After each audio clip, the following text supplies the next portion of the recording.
kenapa Bang? Boleh tahu nggak? Boleh cerita sedikit kenapa ada nama Kanada? Apakah Bang lahir di Kanada mungkin?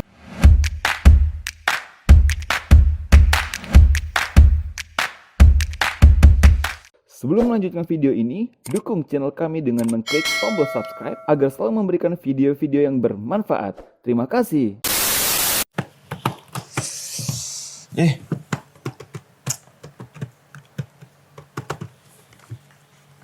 Apa boy? Ini Bang, mau desain web sama buat web, tapi gimana caranya ya? Mantap gak? Mau desain web? Iya, tapi belum desain sih, mau buat web dulu. Cuman lagi cari-cari tahu kan gimana desain web yang bagus. Tapi kok nggak bisa ya? Daripada coba-coba bagus kita tanya pada ahli. Siapa Bang? Nah, Harus konsultasi sebenarnya Bang ya? betul. Berarti kali ini Abang bakal ngundang seorang konsultasi buat masalah perdigitalan Bang ya? Oke. Tentang web ya? Iya betul. Tepat sekali. Teman-teman semua, selamat datang di channel Inspirasi Indonesia. Menginspirasi dengan karya. Awal Ramadan ini, teman-teman semua, kita tahu kalau sedang puasa, tapi jangan khawatir, kita akan tetap selalu memberikan teman-teman hal-hal yang inspiratif. Jadi kali ini mungkin teman-teman sedang boring, sedang bosan, sedang berada di rumah, kita tahu sedang berada di fase ini. Nah, kali ini kita kedatangan tamu seorang konsultasi perdigitalan, bisa web, bisa desain web dan segala macam. Kita akan menggali tokoh tersebut. Siapa dia? Nonton di channel Inspirasi Indonesia. A few moments later. Yeay, kali ini kita kedatangan Bang Kanada Kurniawan. Assalamualaikum Bang. Waalaikumsalam. Alhamdulillah, nah teman-teman semua. Jadi kan tadi saya udah bilang bahwasanya ketika kalian berpuasa pada saat ini mungkin boring, bosan, tidak melakukan hal sesuatu Bang ya. Ya teman-teman bisa menonton channel Inspirasi Indonesia. Nah kali ini kita akan ngebahas masalah perdigitalan. Ini sama langsung Bang Kanada Kurniawan. Beliau adalah praktisi konsultasi dan digital. Ya kan. Bang Kurniawan, sebelum itu saya pengen nanya nih Bang, gimana? Apa kabar? Alhamdulillah. Alhamdulillah baik. Sekarang aktivitas apa Bang? Aktivitas sekarang masih ya di projasaweb.com, konsultasi, kemudian bikin web. Bikin web. Ya banyak lah ya. Ya. Ada bekerja di suatu perusahaan mungkin? Ya, saya juga nangani beberapa holding perusahaan holding gitu. Jadi untuk periklanannya, kemudian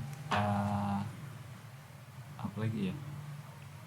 Lebih fokus ke periklanan. Perikanan, oke. Nah teman-teman semua ini sangat menarik.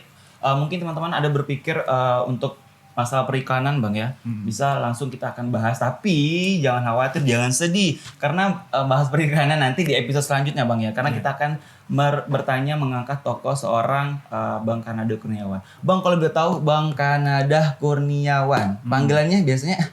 Bisa Kurniawan, bisa Kanada. Bisa Kanada. Kanada. Tapi kenapa Bang? Boleh tahu nggak? Boleh cerita sedikit kenapa ada nama Kanada? Apakah Bang lahir di Kanada mungkin? Ya. Sebenarnya lahirnya justru di Sintang. Di Sintang. Di Sintang. Jadi jauh di sana ya di Sintang. Cuman ketika lahir itu orang tua itu pas malamnya lahir, paginya itu orang tua udah berangkat ke sana kan, ke Kanada, Vancouver. Ya. Jadi setelah 3 bulan baru ketemu lagi sama orang tua, sama bapak. Jadi ketika pemberian nama, bapak itu nggak ada di tempat. Jadi teman-teman bapak, dokternya kan juga teman bapak kan, sama ibu ya bersepakat. Ini jadi anaknya coba dikasih nama Kanada aja gitu. Coba Kanada sampai saat ini sampai sekarang jadi Kanada Kurniawan. Keren saya itu dulu nama panggung Bang sekarang Bang. Bukan ya berarti nama asli Bang ya? Nama asli. Oke. Bang dulu background latar belakang sekolahnya di mana? SD, SMP sama SMA? Kalau SD sih di Muhammadiyah ya, Muhammadiyah di Kota Baru itu, kemudian SMP-nya juga di dekat situ, Sanawiyah. Iya. SMA-nya di SMA 1. Kemudian kuliahnya sempat di MIPA juga, kemudian terakhir di Teknik Informatika. Berarti di Pontianak Bang ya? Iya. Berarti umur berapa kemarin Bang pindah udah menetap di tinggal Kota Pontianak? Oh udah dari ini sih, dari kecil sih. Oh dari kecil. TK udah di Pontianak, jadi numpang lahir di sana. Bang kalau boleh tahu, Abang kan menyukai dunia perdigitalannya. Kenapa Bang sampai menyukai dunia seperti itu? Karena kan jarang sekali nih orang yang menyukai seperti itu ya.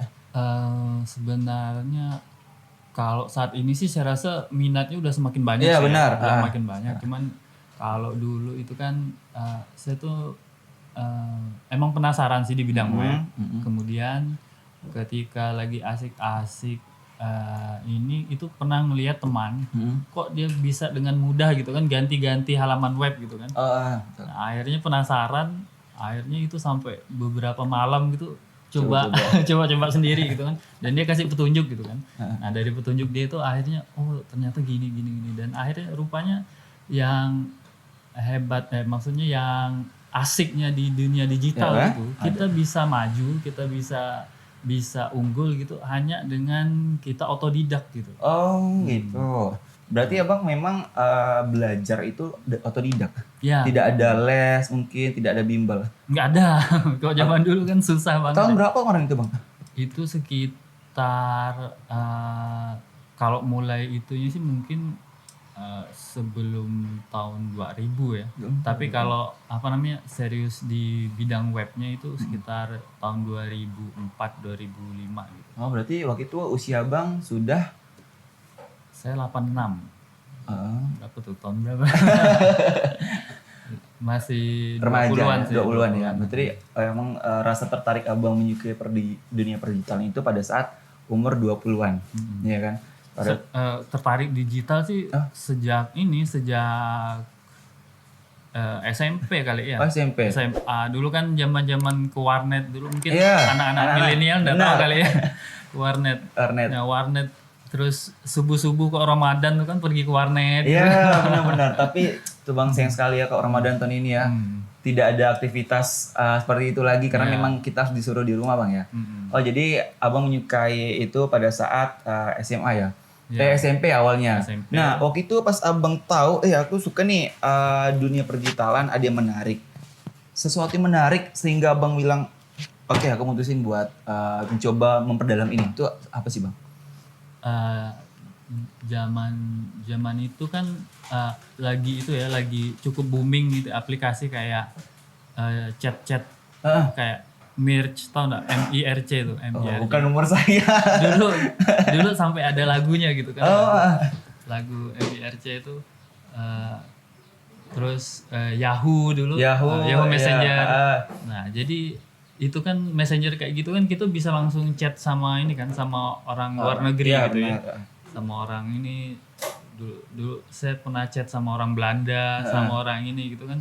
Nah, dari situ tuh mereka sangat mengapresiasi perkembangan di Indonesia gitu kan. Mereka kira di sini udah masih hutan gitu. Tapi ternyata udah ada itu kan sampai dikasih itu VCD itu dulu saya dapat VCD Linux ya dulu. Itu dikasih gratis dari Belanda tuh sampai satu kardus gitu kan. Kok bisa dikasih bang? Kerabat kah atau dia kan kenal kita gitu kan. Terus dia pengen kita bantu ngembangin Linux gitu kan. Jadi dikasih VCD disuruh kita sebarin gratis ke teman-teman gitu kan. Nah, itu jadi ternyata bisa loh gitu kan. Kita komunikasi sama mereka itu nyambung gitu dan mereka juga sangat kayak seperti punya teman di seluruh dunia gitu. Yang itulah abang memutuskan buat aku tertarik sama ini dan didukung lagi ya sama teman-teman apalagi sampai di luar. Waktu itu bang kalau di Indonesia sendiri bagaimana perkembangan pada saat itu? Apakah berbeda dengan Belanda? Kok Belanda sih udah jauh sekali. Jauh ya? Udah jauh sekali. Berarti Indonesia masih lagi ngembangin. Ya, kalau ini baik itu ketika saya lahir tuh 86 bapak saya pergi ke Kanada. Di sana tuh udah anak kecil udah main komputer gitu kan. Kita orang besarnya belum pernah ketemu komputer. Iya benar-benar.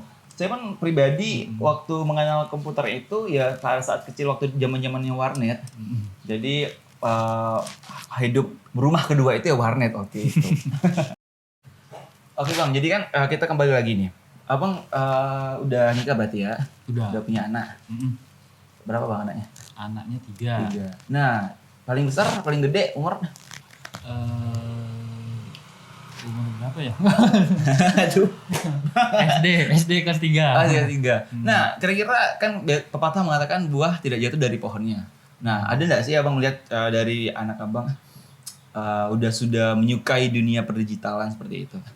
Udah sih, Sudah. jelas lah ya. Iya. Kalau anak mereka tuh kan bukan anak milenial lagi ya, Iya. udah pra-milenial. Pra-milenial. Jadi sejak dia lahir tuh dia udah terkonek sama internet gitu kan. Jadi hampir pasti sih dia itu. Cuman memang minatnya belum kelihatan jelas. Kelihatan. Udah ada kayak mau bikin, mereka udah punya channel sendiri. Oh, Terus udah senang apa? komputer gitu kan, tiap hari itu udah pasti buka. Gitu. Cuman itu kalau di masa depan mereka besar, digital tuh Udah pasti. udah keharusan, nggak Iya, mungkin nggak benar. digital mereka. Mungkin lebih lebih epic dari zaman ini ya. Iya. Mungkin lebih berkembang lagi. Tapi abang mendukung anak abang udah kamu besar seperti ayah misalnya seperti itu. Sebaiknya sih, tapi belum nggak ingin memaksakan. Nggak Tapi memaksa. kan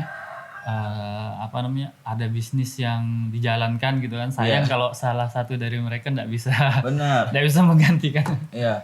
Nah, kalau menurut abang, biasanya kan anak-anak itu kan terlalu over nih dalam perdigitalan. Mungkin lebih handphone segala macam kan kayak gitu. Nah, kalau anak abang bagaimana? Apakah dia over juga? Harus dari mungkin pagi bisa berjam-jaman ngadep itu? Ya, kalau dibiarin pasti ya. Pasti. Karena memang seperti game Iya. atau hal-hal yang lain itu memang diciptakan biar dia adiktif gitu kan, supaya itu.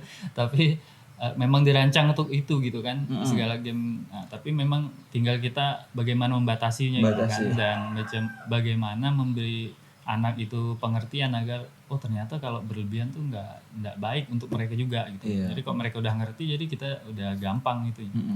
Jadi buat ini teman-teman ya, kalau punya anak masih kecil ya mesti dibatasi bang ya. Kita harus dibatasi. Boleh saja, benar bang ya. Apalagi di bulan Ramadan ya mengisi kebosanan atau mungkin setelah ngaji mungkin bang ya, mungkin bisa main game sambil menunggu ngabuburit ya bang. Tapi tetap dibatasi dan diawasi ya, karena takut bang ya zaman sekarang konten-konten yang negatif itu apa ya bang, mudah ditemukan. Ya. Ya kan, benar kan? Nah, bagaimana pendapat abang seperti itu?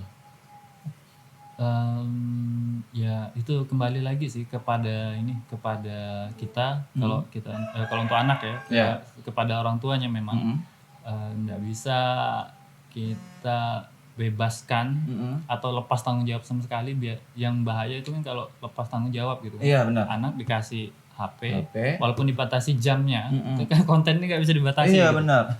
Nah itu kecuali memang HP itu HP pribadi kan, maksudnya HP khusus untuk anak itu saja gitu, jadi kita bisa batasi kontennya.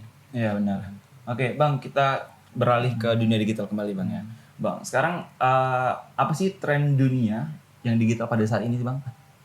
Semakin majunya berkembang ya masa digital. Kira-kira ada sih apa tren pada saat ini? Beda jauh ya antara tren digital yang Dulu. secara tren digital di dunia sama tren digital di Indonesia itu beda jauh. Jadi kalau di dunia itu udah kayak voice search. Jadi belanja hanya pakai suara itu udah biasa gitu. Tolong saya pengen beli ini gitu. Hey Google tolong beliin ini gitu kan. Itu udah biasa gitu di luar negeri. Tapi kalau di Indonesia itu baru masuk tahun lalu kan. Tahun lalu baru masuk ke Indonesia Google Google Hub-nya gitu kan. Nah, nggak tahu kalau Alexa dan lain-lain, Siri gitu kan. Nah itu kapan bisa benar-benar diimplementasikan di Indonesia. Tapi yang jelas voice search itu lagi sedang trending. Trending. Iya. Kemudian yang penting juga itu adalah chat. Jadi kalau di sana itu kan Facebook udah bisa gitu, kita langsung belanja di Facebook, di chatnya gitu kan. Nah, di chat belanja baju, belanja apa gitu, langsung di chatnya chatnya udah ngerti gitu kan. Udah ngerti. Nah, nggak tahu di Indonesia mungkin dalam proses ke situ gitu. Proses itu. Ya karena ya orang Indonesia juga banyak yang hebat-hebat ya. Apalagi nggak salah saya yang buat jaringan 4G atau 5G. yang dari Indonesia juga kalau nggak salah. Dia sekarang lagi di Jepang kalau nggak salah saya. Oh iya. Ya mungkin abang tahu. Jadi bang, bagaimana kita menjadikan diri kita ini kan siap menghadapi era digital pada saat ini? Yang jelas sih tentu harus terus belajar sih. Belajar. Pengalaman saya, ini sayangnya di Indonesia itu sumber-sumbernya itu biasanya tidak terlalu update. Kalau pengen belajar digital, khususnya digital marketing ya, kalau di bidang saya digital marketing, SEO gitu, sumber-sumbernya tidak terlalu update. Dan ada beberapa sumber bahkan kalau misalnya belajar SEO gitu, salah satu contohnya itu bahkan ada beberapa sumber yang justru menyesatkan gitu. Kalau kita ikutin sumber itu dia justru menyesatkan, bahkan bisa berdampak buruk. Jadi salah satu saran saya itu memang bahasa Inggris sih. Tapi sih anak milenial sekarang sih udah nggak masalah ya bahasa Inggris ya. Dengan kita bisa bahasa Inggris, jadi kita bisa mengkonsumsi konten dari luar yang langsung misalnya kok kayak sekarang kan kayak Harvard gitu udah ada gratisan itunya kuliahnya 1 semester dan bisa dapat sertifikat gitu. Jadi betul-betul belajar dari ahlinya, betul-betul paham gitu kan itunya ilmunya gimana. Bang, abang berarti kan sudah banyak nih menciptakan karya web atau marketplace macam. Kira-kira sudah berapa banyak yang abang buat? Mungkin masih ingat berapa gitu? Kok jumlah pastinya belum tahu, tapi belum nyampe 1.000. Yang jelas ratusan sih. Ratusan ya? Belum nyampe 1.000. Itu biasanya paling lama dapat klien nih bang ya? Klien minta buatin marketplace segala macam. Itu biasanya berapa lama sih buat seperti itu? Tergantung permintaan sih. Tergantung permintaan. Kita pernah ada sampai yang berbulan-bulan nyelesainnya. Ada yang bahkan multi years. Jadi ada kita ada agreement gitu sampai 3 tahun. Jadi memang pengembangannya lama ya, ada beberapa yang harus dikembangkan. Tapi ada juga yang cuma beberapa hari selesai gitu. Itu kalau itu 3 tahun buat web apa bang? Jadi ada sebuah data yang harus pertama kita harus lembaga ini dia mengelola data dan masih manual gitu. Jadi kita harus menangani mulai dari input data untuk menjadi digitasinya, kemudian pengolahan datanya sampai penampilan datanya gitu.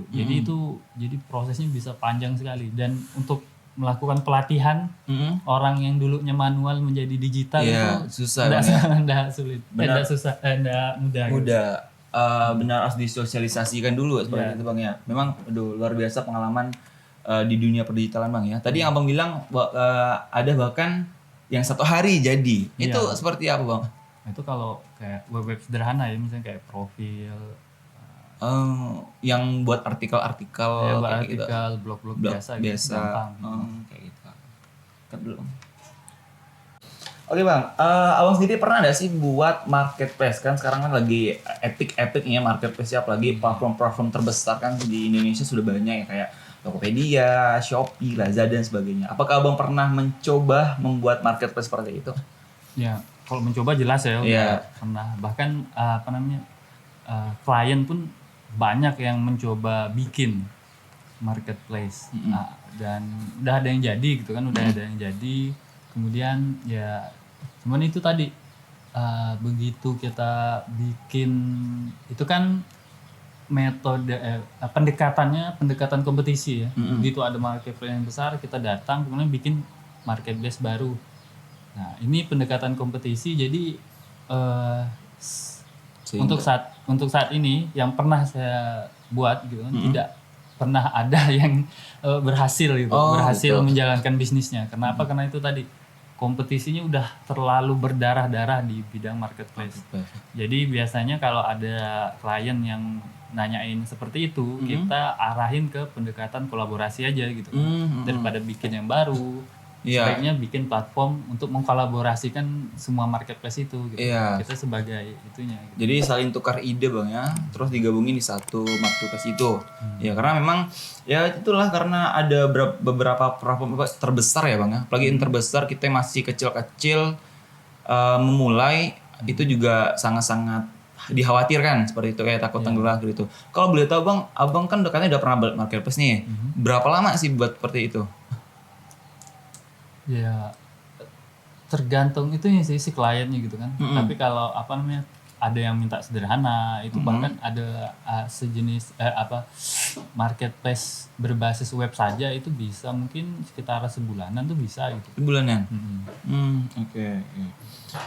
Bang, jadi kan mungkin ada beberapa teman-teman yang baru mau lulus sekolah misalkan. Biasanya menonton ini mereka tertarik nih banget nih sama dunia perdigitalan. Nah, kira-kira Bang bagaimana sih agar biar tips nih biar bisa masuk ke perguruan yang mewadahi perdigitalan ini? Waduh. Kalau bagaimana masuk ke perguruan Iya, mungkin tinggi? basicnya dasarnya kamu tuh harus apa sih seperti itu hingga biar rasa sukanya itu tinggi sehingga minat semangat buat masuk perguruan tinggi itu ada seperti itu, Bang. Ya memang tipsnya ya Belajar. maksudnya apa namanya itu tadi sih pastikan kita memang berminat di situ gitu berminat. kan. Kalau memang kita sudah berminat di situ, Iya. kemudian gambarkan cita-citanya mau bikin apa gitu. Mm-mm. Tanpa kita punya goal, punya cita-cita yang betul-betul kuat, itu ya nanti belajarnya pun malas-malasan. Iya. Dan bakal mustahil bisa itu Bang ya, bisa lulus di perguruan atau mungkin bisa lebih mendalami dunia perdigitalan seperti itu. Bang. Iya. Karena memang proses ini luar biasa panjang Bang ya. Bukan hanya sekedar kuliah, tapi setelah kuliah pun ada pembelajaran lagi yang memang buat kita mendalami dunia perdigitalan. Mungkin Abang sendiri pernah ikut les nggak sih Bang? Les, bimbel segala macam. Banyak. Apa namanya? Maksudnya kalau sekarang kan online ya? Iya online. Saya pun dulu ngikutnya online. Jadi bahkan ada les digital yang sangat-sangat berharga. Dulu harganya tuh murah sekali ya, sekitar nggak nyampe $30. Jadi mungkin nggak nyampe 500.000 gitu. Sekitar 300 ribuan ya? Nah itu ikut di situ Iya. memang lama ya, 22 jam kalau nggak salah. Full time? 22 jam, nggak bisa dicicil gitu. Oh iya. 22 jam. Dan ilmunya itu sampai sekarang masih saya pakai. Bahkan orang ingin belajar sama saya itu bisa sampai satu kali pertemuan bisa 1 juta biayanya. Kalau untuk sekarang, kalau pengen menggeluti dunia perdigitalan, pendidikan itu lumayan nggak Bang? Berapa sih kisaran? Pernah Bang ikut les workshop mungkin yang paling mahal? Pertama ini sih dulu namanya? Intinya kemauan kita menggali suatu ilmu itu harus kuat gitu. Artinya kalau dengan kursusan gratis pun sebenarnya bisa. Bisa kalau kita tuh punya kemauan kuat. Google itu punya banyak kursusan gratis bahkan bersertifikat. Jadi kalau ikut itu aja itu udah bisa menangani misalnya kayak Google Analytics. Nah, itu udah bisa minimal baca-baca data gitu kan. Baca-baca data itu udah bisa. Itu data analis itu adalah pekerjaan paling diminati tahun 2019. Paling banyak dicari perusahaan tahun 2019. Luar biasa. Berarti memang ya kita belajar dari awal Bang ya, walaupun gratis tapi harus meningkat rasa kemauan diri dulu Bang ya. Oke Bang. Ini catatan juga ya. Tapi memang ada kursus yang gratis gitu. Tapi begitu kita nanti udah semakin berkembang, jangan sayang sama duit gitu. Iya. Nah, jadi ngabisin duit 3 juta untuk kursusan itu akan sangat worth it gitu. Betul. Jadi jangan sayang-sayang gitu. Ya kalau pengen lebih baik lagi ya seperti itu lah Bang ya. Oke Bang, jadi kan kita ada beberapa sekarang ya milenial lagi gempar-gemparnya membuat di media sosial seperti itu. Mereka nge-brandingkan diri sama membuat konten. Jadi menurut Abang nih, manakah yang lebih paling terpenting nih terhadap di media sosial? branding dulu atau konten dulu? Biasanya kan ada beberapa memang orang membuat konten yang bagus tapi tidak pandai membrandingkan dirinya. Terus ada juga yang memang orang ngebrandingkan dirinya tapi kontennya lemah gitu seperti itu. Menurut abang seperti gimana? Jadi kalau kita ngebahas bisnis ya, bisnis tentu yang utama itu adalah brandingnya. Iya. Brandingnya. Kemudian konten itu adalah salah satu teknik marketingnya gitu kan. Ada konten marketing. Nah, harus ada brandingnya. Jadi yang paling utama itu adalah brandingnya. Nah, tapi konten itu juga kewajiban gitu. Iya. Kewajiban. Kewajibannya. Jadi itu tidak bisa dipisahkan antara branding sama konten. Tapi jangan sampai tidak ada brandingnya gitu. Tidak ada brandingnya. Nah, apa namanya? Yang terlebih dahulu kira-kira? Tidak bisa yang Nggak bisa ya? kalau terlebih dahulu brandingnya. Brandingnya dulu. Branding itu harus dirumuskan. Oh, Nggak bisa asal-asalan. asal-asalan gitu. Benar-benar. Oke. Jadi harus ada dokumennya gitu. Iya. Branding mulai dari logo. Logo itu kan bikin logo itu harus ada apa namanya? Apa bang? Itu tadi dokumentasinya. Dokumentasi. Logonya nggak boleh diletakkan di sini. Heeh. Logonya itu nggak boleh misalnya nggak boleh ganti warna. Ada logo yang boleh ganti warna. Tapi ada juga logo yang nggak boleh ganti. Nah, itu ada dokumentasinya gitu. Ini yang harus dipelajari dulu gitu untuk branding. Begitu bang ya. Jadi memang teman-teman branding sama konten itu tidak bisa dipisahkan, disandingkan. Cuman kembali lagi ke kita, seperti abang tadi mengatakan, kita harus membrandingkan diri dulu kita, gitu bang ya. Kayak apa misalnya ini ada dua, ini contoh lah ya. Iya. Hijab gitu kan, ada hijab dua-duanya beli di Tanah Abang. Harganya juga sama gitu, tapi satu dengan branding, satu tanpa branding gitu harganya bisa 2 kali lipat, 3 kali lipat gitu. Oh, seperti itu. Iya. Oke. Ini menarik sekali teman-teman.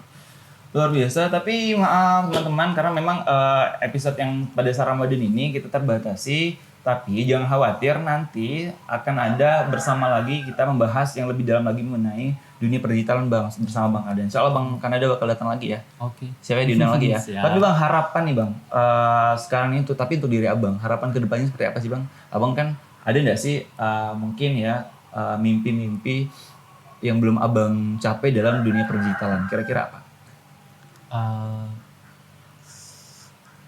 Sekarang sih Ya. saat ini sih pengen membangun platform di mana orang itu bisa ngambil manfaat banyak. Artinya ya platform pendidikan ya, Platform pendidikan. Saat ini paling udah mulai gitu. Cuman mungkin penggunanya masih belum banyak. Nah, ini yang sedang dibangun, harapannya sih dengan platform ini masyarakat khususnya Indonesia gitu itu bisa lebih banyak, lebih mudah belajar mengenai digital marketing. Nah, dan apa namanya lebih mudah mengimplementasikannya karena masih banyak sekali kesenjangan gitu kan, baik itu pengusaha maupun apa namanya UMKM yang belum paham gitu digital marketing sehingga susah berkembangnya. Nah, seperti itu. Biasanya Abang terakhir nih Bang, Abang membuat seperti itu tuh sendiri kah atau ada tim atau ada kelompok? Pakai tim. Cuman memang ide awalnya itu kan mesti dirumuskan betul-betul ya. Nah, itu yang nanti untuk membangunnya, nah itu bisa perlahan, tahap demi tahap nanti kita bisa pecah di dalam timnya. Oke, seperti itu pemirsa. Terima kasih banyak teman-teman semua yang sudah menyaksikan channel Inspirasi Indonesia. Tapi jangan khawatir, jangan sedih. Dan kami mohon maaf juga karena memang episode ini kita terbatasi. Tapi tadi saya bilang jangan khawatir karena kita akan mengundang Bang Kanada Kurniawan lagi kembali di Hadir Studio channel Inspirasi Indonesia. Akan membahas lebih dalam lagi dan menemani kalian di bulan puasa pada saat ini. Baik teman-teman semua, terima kasih banyak. Jangan lupa tetap jaga kebersihan Bang ya. Cuci tangan, jangan lupa sambil nonton channel Inspirasi Indonesia tuh boleh tuh habis itu Bang, habis apa sebelum ngabuburit ya. Pas lagi ngabuburit boleh nonton. Karena kita bakal ngundang teman-teman narasumber juga yang bakal benar-benar menginspirasikan teman-teman semua seperti itu. Baik, terima kasih. Jangan lupa teman-teman subscribe channel ini, di like, komen juga, di share video ini di media sosial kalian karena ini akan benar-benar bermanfaat. Baik, terima kasih banyak. Saya Rum Maulana dan Bang Kanada Kurniawan. Terima kasih Bang ya sudah datang hadir di sini. Terima kasih Inspirasi Indonesia. menginspirasi dengan karya. Sampai jumpa. Halo, saya Kanada Kurniawan. Jangan lupa subscribe channel Inspirasi Indonesia, di like videonya, dan share ke media sosial.